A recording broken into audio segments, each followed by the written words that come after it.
బాగున్నారా? నేనైతే చాలా బాగున్నా. అనిత రవీంద్ర బ్లాగ్కి అయితే స్వాగతం. మా ఆయన అయితే కాకరకాయ దప్పడం చేయమని కోరిండు. శ్రీవారు అడిగితే శ్రీమతి చేయకుండా ఉంటుందా?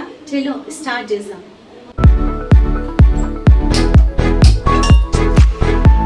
మూడు గెడటలు ఆయిల్ పోసుకుందాం.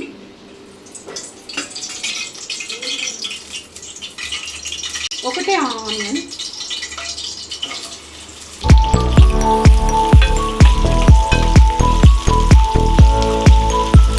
ఇప్పుడైతే కాకరకాయ వేసుకుందాము.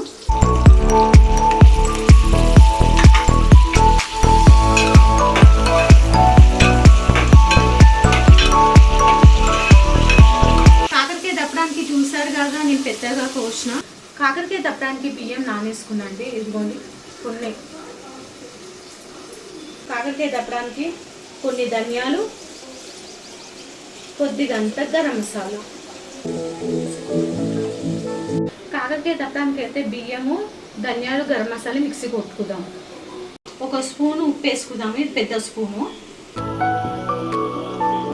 సగం స్పూన్ పసుపు వేస్తున్నా. ఒక స్పూన్ సగం కారం వేస్తున్నా. అల్లం ఎల్లిగడ్డ పేస్ట్ ఒక స్పూన్ వేసుకుంటున్నా.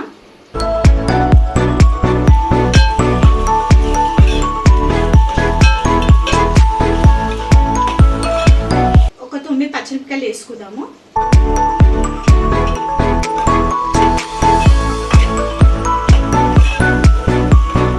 మనం మిక్సీ కొట్టుకున్నాం కదా మసాలా.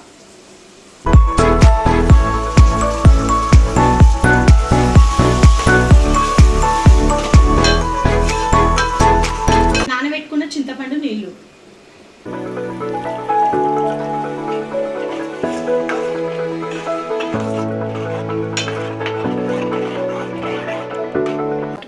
కొద్దిగా అంతా కరివేపాకు వేసుకుందాం.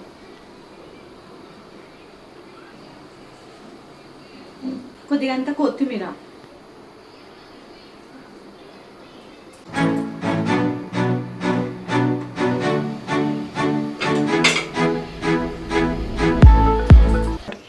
పెట్టుకుందాం.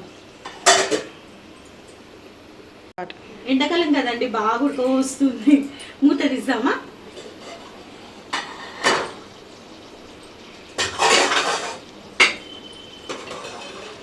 రండి.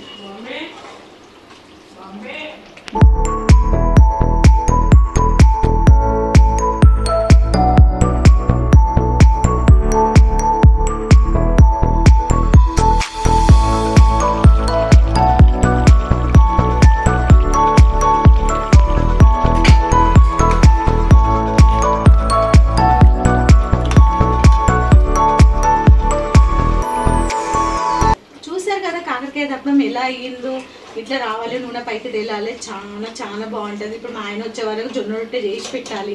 జొన్న రొట్టె కాకరకాయ దప్పడం కాంబినేషన్ చాలా బాగుంటుంది. అన్నంలో కూడా తినొచ్చు, చాలా చాలా బాగుంటుంది.